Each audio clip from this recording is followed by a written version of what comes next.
कुरकुर आणि कृतज्ञता हे सदैव देवाच्या लेकरांसाठी संघर्षात किंवा विरोधात असतात. तुम्ही कृतज्ञ व्हाल तर तुम्ही कुरकुर करणार नाही. तुम्ही कुरकुर कराल तर तुम्ही कृतज्ञ होणार नाही. आपला काय विचार आहे? आपण कोणाला जवळ करणार, कुरकुर की कृतज्ञतेला?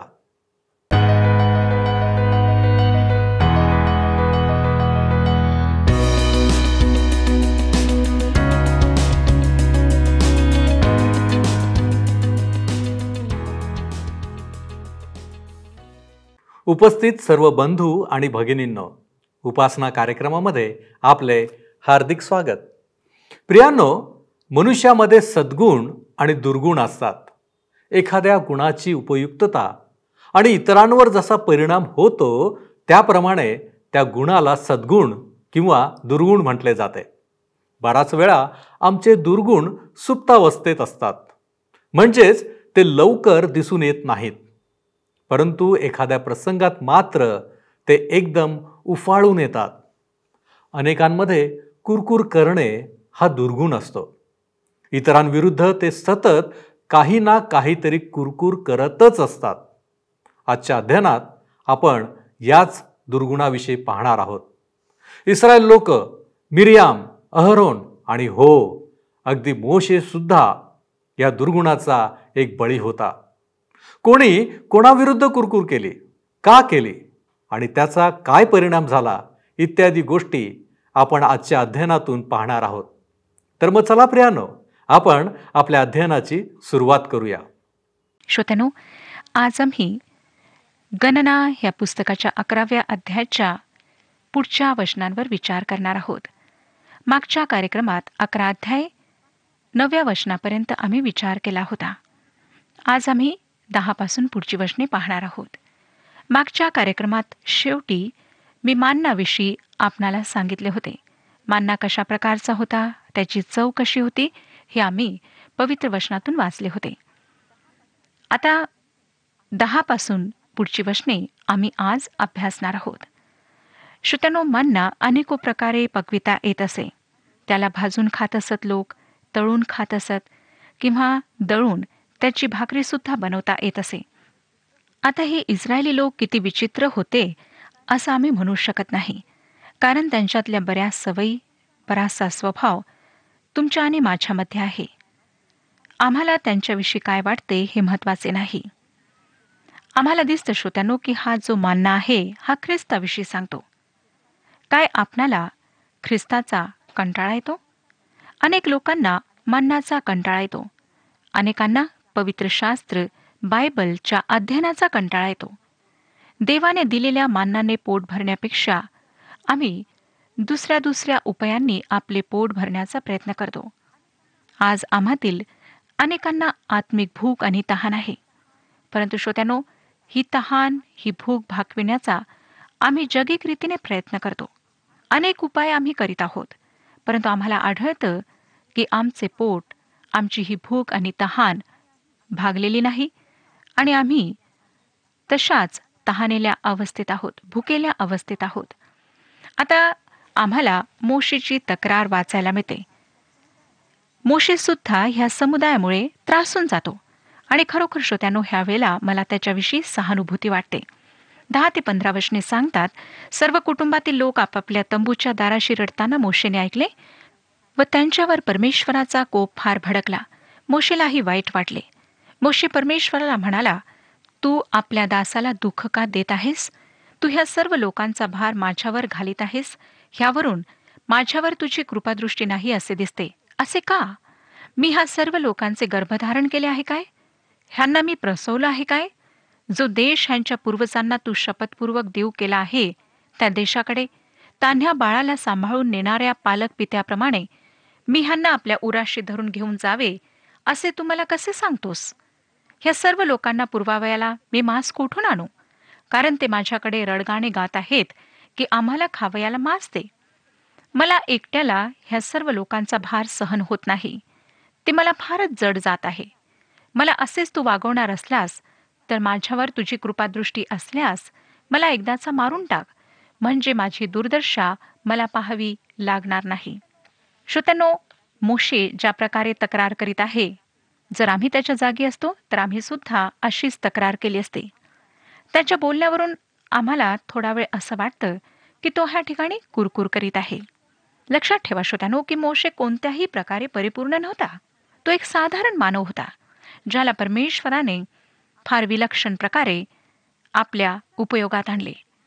हे सर्व सहन करण्यापेक्षा मेलेले बरे, असे तो ह्या ठिकाणी म्हणतो.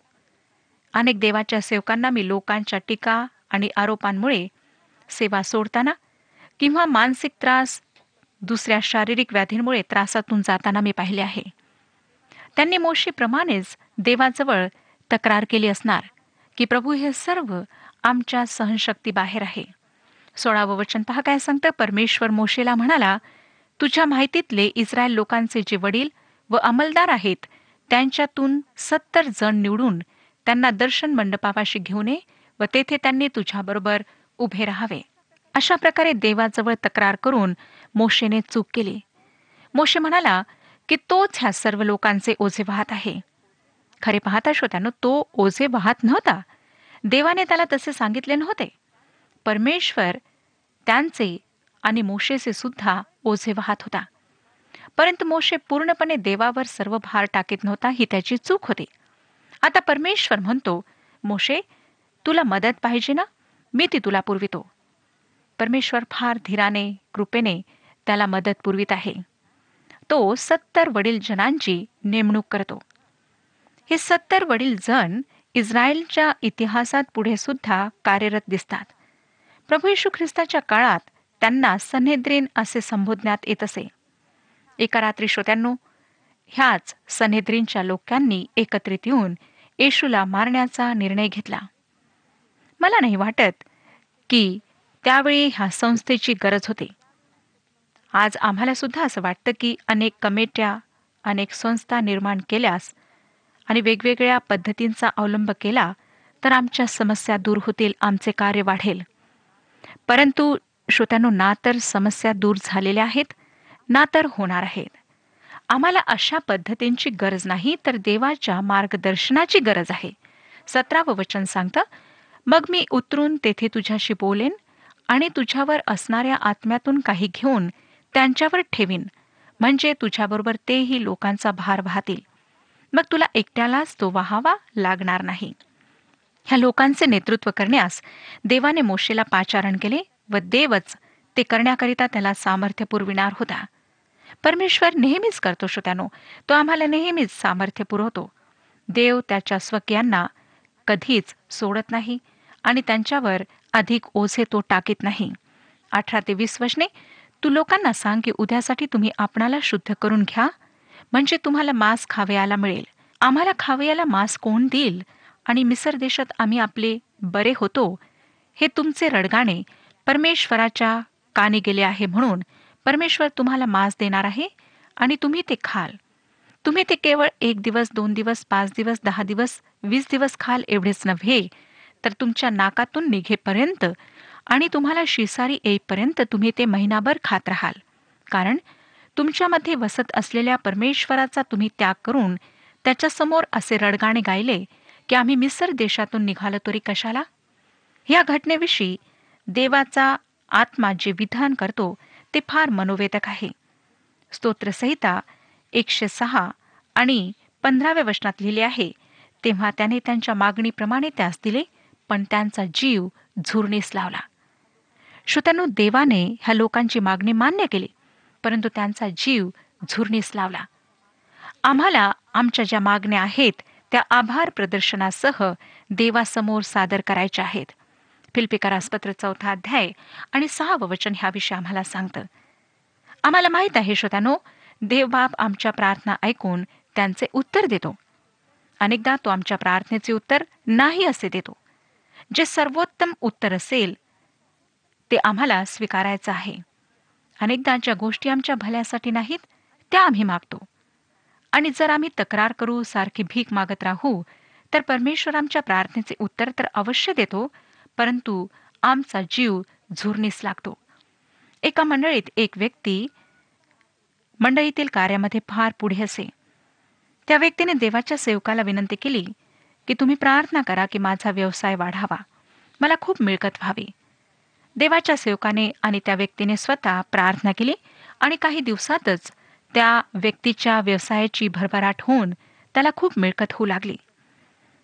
श्रोत्यानो, जसजसा त्याच्याजवळ अधिक पैसा येऊ लागला तसतशा कुटुंबातील सर्वांच्या सवयी बदलल्या. काही वर्षातच त्याची 2 तरुण मुले वाईट मार्गाला लागलीत आणि त्या व्यक्तीचा जीव झुरण्यास लागला. त्याला असं वाटायला लागलं की जर अमाप पैसा मिळाला नसता तर हे सर्व घडले नसते. देवाने त्याची प्रार्थना अवश्य ऐकली, परंतु त्यासोबत त्यांना समाधान, शांती दिली नाही. परमेश्वर मोशेला सांगतो की ते संपूर्ण महिनाभर मांस खातील, परंतु त्यांना शिसार येईल. तो हे अशासाठी होऊ देईल कारण त्यांनी त्याला धिक्कारले आणि ते त्याच्यासमोर रडलेत. त्यांनी कुरकुर केली, त्यांनी तक्रारी केल्यात.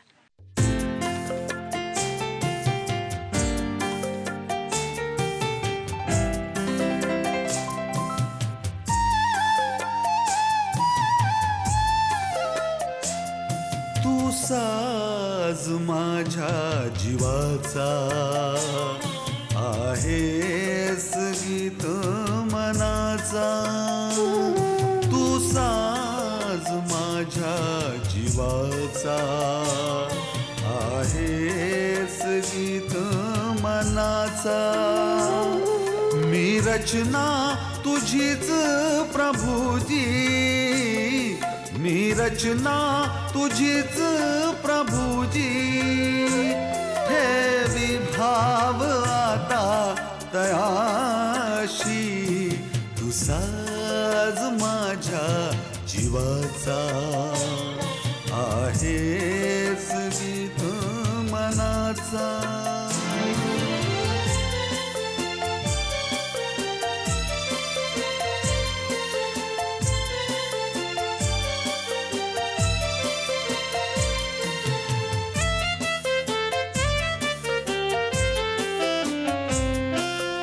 येशूची प्रीती वर्णी त्रिभुवनात वाणीती. सदा नवीती वाटी, ती मलाही आता वदावी. प्रीती प्रभूची गावी, प्रीती प्रभूची गावी. त्याची ही कृत्ये वर्णावी. तू साज माझ्या जीवाचा आहेस गीत मनाचा.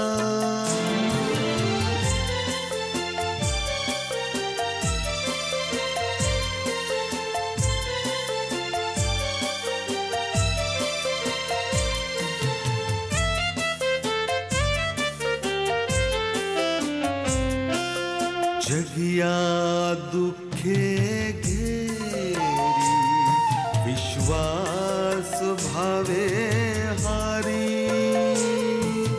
पहिली ही शांती लोपी, येशूची प्रीती वदावी. प्रीती प्रभूची गावी, प्रीती प्रभूची गावी. त्याची ही कृत्ये वर्णावी. तू साज माझ्या जीवाचा आहेस गीत मनाचा. मी रचना तुझीच प्रभुजी, मी रचना तुझीच प्रभुजी. हे विभाव आता तयाशी, तू साज माझ्या जीवाचा आहेस गीत मनाचा.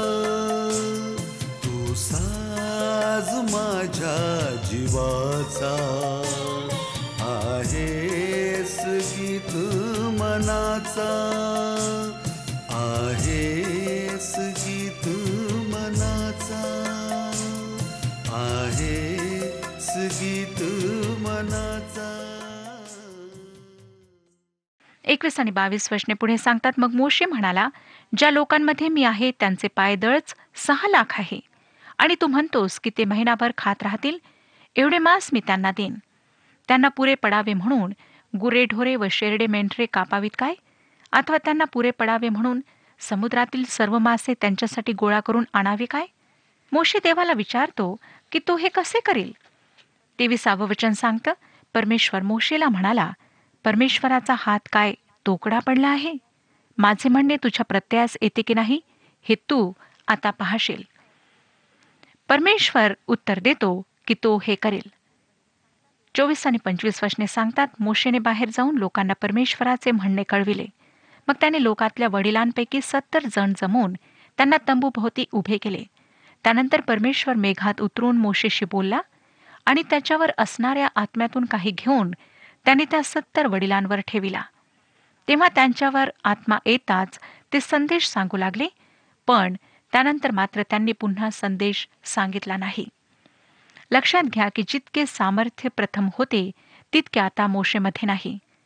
काम करणारे वाढलेत, पण सामर्थ्य तितके राहिले नाही, कारण तोच आत्मा त्या सर्वांमध्ये विभाजित करण्यात आला होता. 26 ते 30 वचने, त्यावेळी 2 पुरुष मागे छावणीतच राहिले होते. त्यातील एकाचे नाव एल्दाद व दुसऱ्याचे नाव मेदाद. त्यांच्यावरही आत्मा उतरला. नोंद झालेल्यांपैकी ते होते, पण ते तंबूकडे गेले नव्हते. ते छावणीतच संदेश सांगू लागले. तेव्हा एका तरुणाने धावत जाऊन मोशेला कळविले की एल्दाद व मेदाद हे छावणीत संदेश सांगत आहेत. तेव्हा नूनाचा मुलगा यहोशुआ, जो तरुणपणापासून मोशेचा सेवक होता, तो त्याला म्हणाला, मोशे, माझ्या स्वामी, त्यांना मना कर. मोशे त्याला म्हणाला, माझ्या प्रतिष्ठेसाठी तू त्यांचा हेवा करीतोस काय? परमेश्वराचे सर्व लोक संदेष्टे असते आणि परमेश्वराने आपला आत्मा त्या सर्वांवर ठेविला असता तर किती बरे झाले असते. मग मोशे इस्रायलाच्या वडीलजनासह छावणीत परतला. यहोशू मोशेशी फार निष्ठावान होता आणि हे फार विलक्षण होते. परंतु श्रोत्यांनो, आम्हाला दिसतं की मोशेच्या मनात मुळीच ईर्ष्या नव्हती. ते दुसरे संदेश देत होते म्हणून त्याला त्यांचा हेवा वाटला नाही. सेवेमध्ये आम्हाला सहसा 3 पापे आढळतात. एक आळशीपणा, दुसरा हेवा किंवा ईर्ष्या आणि तिसरे पाप नीरसपणा. अनेकदा ह्या तिन्ही विषयी आम्ही अपराधी असतो. हेवा करणे किंवा ईर्ष्या करणे एक भयंकर असे पाप आहे. 31 वचन, नंतर परमेश्वरापासून वाहिलेल्या वाऱ्याने समुद्रावरून लावे आणले. ते छावणीवर व छावणीभोवती इतके आले की छावणीच्या मागे व पुढे 1 दिवसाच्या मजलेपर्यंतच्या प्रदेशात त्यांचा सुमारे 2 हात उंचीचा थर जमला. परमेश्वर त्यांना आता लावे पुरवितो. देवाने त्यांना मांस पुरविले.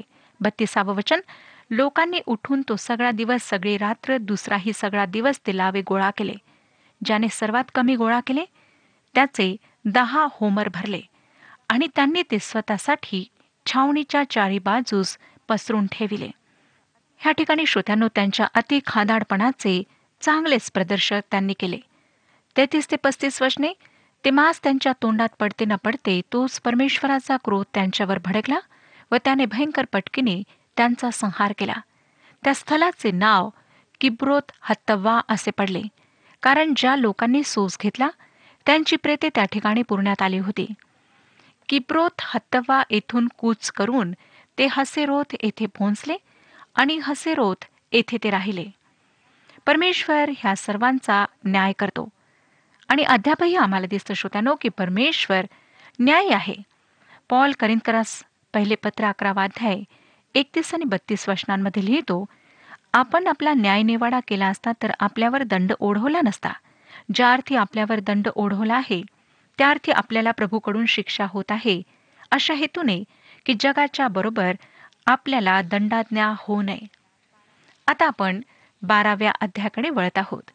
12व्या अध्यायामध्ये मिर्याम आणि अहरोन मोशे विरुद्ध कुरकुर करताना दिसतात. नंतर ह्या कुरकुरीमुळे मिर्यामचा परमेश्वर कशा प्रकारे न्याय करतो हे आम्हाला वाचायला मिळते. मोशेच्या घरच्या जीवनाविषयी पवित्र शास्त्र बायबल आम्हाला फार थोडे सांगते. जो वृत्तांत आमच्याजवळ आहे त्यावरून वाटत नाही की त्याचे ते जीवन फार आनंददायक होते. जी घटना घडली आहे ती सिनाय ते कादेश बर्न्या या रानातील मार्गावर घडली आहे. इस्रायली पुढाऱ्यांमध्ये बंड झाले आणि ते आम्हाला या अध्यायात वाचायला मिळते.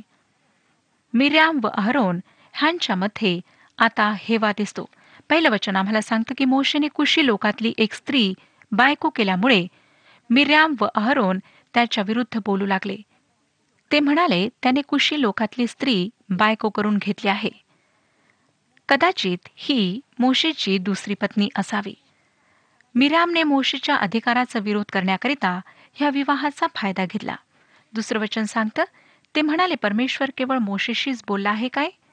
आमच्याशी पण नाही का बोलला? परमेश्वराने ते ऐकले. आता अहरोन सुद्धा तिच्या ह्या बोलण्यामध्ये सामील झाला.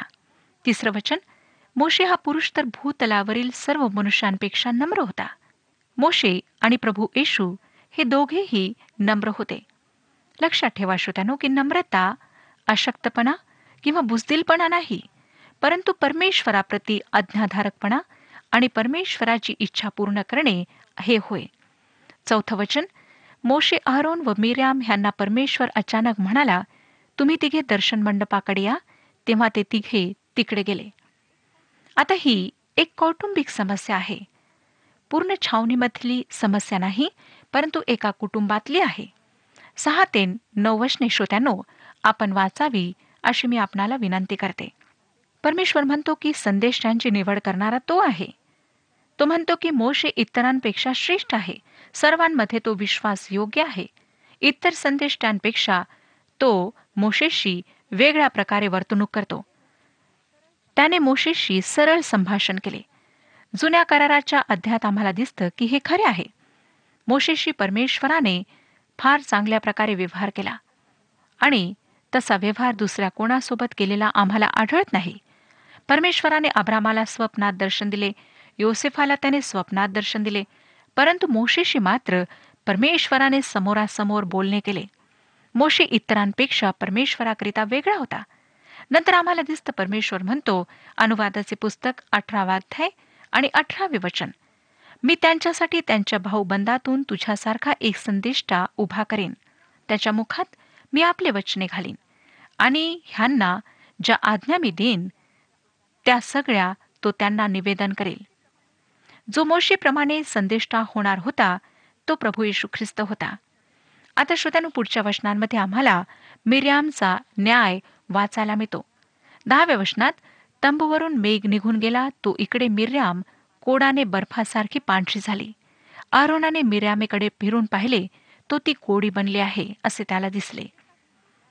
जे काही मिर्याम आणि अहरोन ह्यांनी म्हटले त्यात त्यांनी मूर्खपणा केला होता. मिर्यामवर देवाचा भयंकर न्याय प्रगट झाला. मोशेने मात्र तिच्यासाठी प्रार्थना केली. क्षमा करण्याचा आत्मा मोशेमध्ये होता. जरी श्रोत्यानो नंतर देवाने तिला आरोग्य दिले तरी तिला 7 दिवस छावणीपासून दूर राहावे लागले आणि तोपर्यंत लोक पुढे जाऊ शकले नाहीत. अहरोनाला कोड का झाला नाही हा एक प्रश्न आहे. त्याचे कारण म्हणजे श्रोत्यानो तो देवाचा प्रमुख याजक होता. जर त्याला कोड झाला असता तर तो देवाची सेवा मुळीच करू शकला नसता आणि मग देव आणि इस्रायली लोक ह्यांच्यामध्ये कोणी मध्यस्थ राहिला नसता. मोशेसोबत अहरोनाने सुद्धा देवाचा धावा केलेला आढळतो आणि ह्या बोलण्यामध्ये मिर्याम सगळ्यात पुढे होती. अहरोन मात्र तिच्या मागे मागे चालणारा होता. तो दुर्बळ, सहज वळणारा, ज्याचे खरे चरित्र आम्हाला निर्गमचे पुस्तक 32व्या अध्यायामध्ये पाहायला मिळते, जेथे त्याने लोकांच्या म्हणण्यावरून सोन्याचे वासरू बनवले होते. आता श्रोत्यानो आम्ही 13व्या अध्यायाकडे पाहणार आहोत. 13व्या अध्यायात आम्हाला 12 हिरांची कनान देशास रवानगी वाचायला मिळते. पहिली 3 वचने सांगतात, परमेश्वर मोशेला म्हणाला, मी इस्रायल लोकांना कनान देश देत आहे. तो हेरण्यासाठी माणसे पाठीव. त्यांच्या वाडवडिलांच्या प्रत्येक वंशातला एक पुरुष पाठीव. प्रत्येक जण त्यांच्यातला सरदार असावा. परमेश्वराच्या आज्ञेप्रमाणे मोशेने पारान रानातून त्यांना पाठविले. ते सगळे पुरुष इस्रायल लोकांचे प्रमुख होते. आता हेर पाठविण्याची योजना कोणाची होती? काय ही योजना देवाची होती? काय तो प्रदेश पडताळून पाहावा हे देवाचे विचार होते? नाही श्रोत्यानो, त्या ठिकाणी हेर पाठविण्याची योजना देवाची नव्हती. आम्हाला देवाच्या वचनातून सर्व दृष्टिकोन, सर्व पैलू पाहणे आवश्यक ठरते. परमेश्वराच्या वचनात एक पैलू एका ठिकाणी तर दुसरा दुसऱ्या ठिकाणी दिलेला आढळतो. उदाहरणार्थ, येशू ख्रिस्ताविषयी पूर्ण माहिती प्राप्त करण्यासाठी आम्हाला 4ही शुभवर्तमानांना लक्षात घेणे आवश्यक आहे. जरी ह्या ठिकाणी आम्हाला असं वाटतं की हेर पाठविण्याची तरकीब परमेश्वराकडून आहे, तरी आम्हाला आढळतं की तो त्यांच्या विनंतीला प्रत्युत्तर देत होता. अनुवादाचे पुस्तक 1 अध्याय 20 ते 22 वचनात आम्हाला हे वाचायला मिळते. हेरांना पाठवणे लोकांच्या मनातली दुर्बलता आणि भय दर्शविते. त्यांना काय वाटत होते की ते त्या देशाला घेऊ शकणार नाहीत. हेर पाठविणे एक बुद्धिमत्ता होईल हा निर्णय घेणे त्यांच्यासाठी फार सहज ठरले. तरी सुद्धा श्रोत्यानो, ज्या देशाचे अभिवचन परमेश्वराने त्यांना दिले होते तेथे तो त्यांना घेऊन जात आहे. हेर पाठविण्याच्या मागणीमध्ये त्यांच्या विश्वासाची कमतरता आम्हाला जाणवते. आज सुद्धा श्रोत्यानो, देवाने आम्हाला अनेक अभिवचने दिलेली आहेत, परंतु आमच्यामध्ये विश्वासाची कमतरता आहे. आम्हाला ह्याकरिता परमेश्वराजवळ प्रार्थना करायची आहे. परमेश्वर ह्या विषयात आपले मार्गदर्शन करो आणि आपणा सर्वांना आशीर्वाद देव. हा कार्यक्रम आपणास आवडला काय? आता आम्हाला एक मिस कॉल करा आणि आपण पुढील विजेता होऊ शकता.